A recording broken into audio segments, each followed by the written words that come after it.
Hello বন্ধুরা, welcome to my channel. আজকে আমি তোমাদের সাথে শেয়ার করবো হচ্ছে আলুর দম বিরিয়ানি রেসিপি। তো চলো দেখে নেওয়া যাক। তো সবার ফার্স্ট আমি আলুটাকে ভেজে নিয়েছিলাম, তারপরে তেলের মধ্যে আমি একটু চিনি দিয়ে চিনিটাকে গলিয়ে নেওয়ার পর পেঁয়াজটাকে দিয়ে দিয়েছিলাম। আর বেরেস্তা এবার আমি করে নেবো। আর চিনি দিলে বেরেস্তার কালারটা খুব সুন্দর আসে। তো যতক্ষণ এখানে আমি বেরেস্তাটা করে নিচ্ছি ততক্ষণ এখানে আমি একটা আলুর দম বিরিয়ানির মশলা রেডি করে নেবো। সেটা হচ্ছে এখানে আমি টোটাল নিয়েছি হচ্ছে 3 টেবিল স্পুন টক দই। তারপরে আমি নিয়েছিলাম হচ্ছে আদা রসুন বাটা আর লঙ্কা বাটা। এখানে আমি টোটাল নিয়েছিলাম হচ্ছে 4 টেবিল স্পুন। তারপরে আমি সামান্য একটু বেরেস্তা দিয়ে দিয়েছিলাম। তারপরে আমি দিয়েছিলাম হচ্ছে 2 টেবিল স্পুন জিরের গুঁড়ো, 2 টেবিল স্পুন ধনের গুঁড়ো।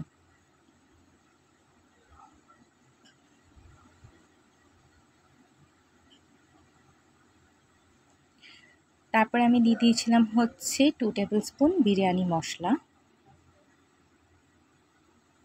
তারপরে আমি দিয়েছিলাম হচ্ছে 1.5 tablespoon Kashmir red chilli powder. তারপর লঙ্কার গুঁড়ো আমি দিয়েছিলাম হচ্ছে 2 টিস্পুন।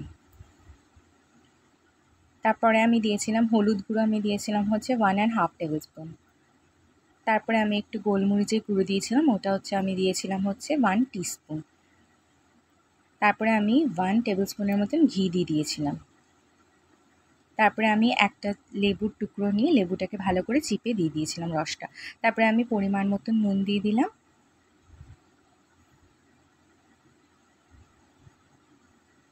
আর এখানে তেল আমি দিয়েছিলাম হচ্ছে টোটাল 3 টেবিল স্পুন দিয়ে এবার আমি ভালো করে মশলাটাকে মাখিয়ে নেব।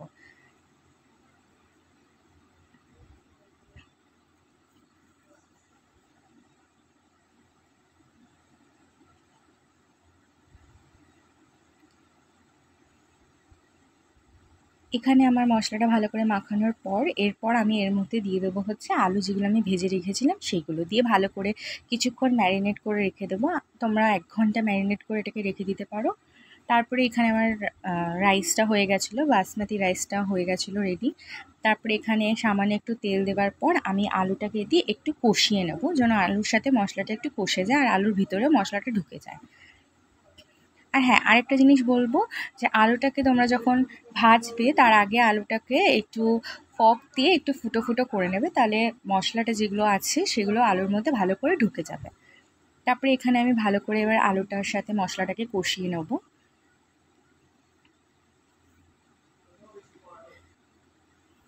আলুটা কষানোর পর এরপর আমি এর মধ্যে দিয়ে দেবো হচ্ছে বাসমতি চালটা, দিয়ে ভালো করে মানে রাইসটা দিয়ে দেওয়ার পর তারপরে ওপর থেকে আমি দিয়ে দেবো বিরিয়ানি মশলা। তারপরে দিয়ে দেবো হচ্ছে বেরেস্তা।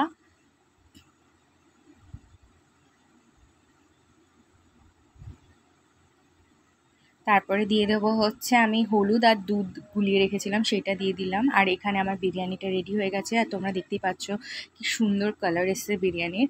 আর খেতেও কিন্তু খুবই সুন্দর হয়েছে। তোমরা একবার এরকমভাবে আলুর দম বিরিয়ানিটা ট্রাই করে দেখো, দারুণ হয় খেতে। আর আমি আলুর দম বিরিয়ানিটা খেয়েছিলাম হচ্ছে কষা মাংসর সাথে, দারুণ লাগছিলো জাস্ট খেতে। তোমাদের যদি আমার এই রেসিপি ভিডিওটা ভালো লেগে থাকে তাহলে আমার চ্যানেলকে লাইক, সাবস্ক্রাইব এবং শেয়ার করে দিও। Bye bye.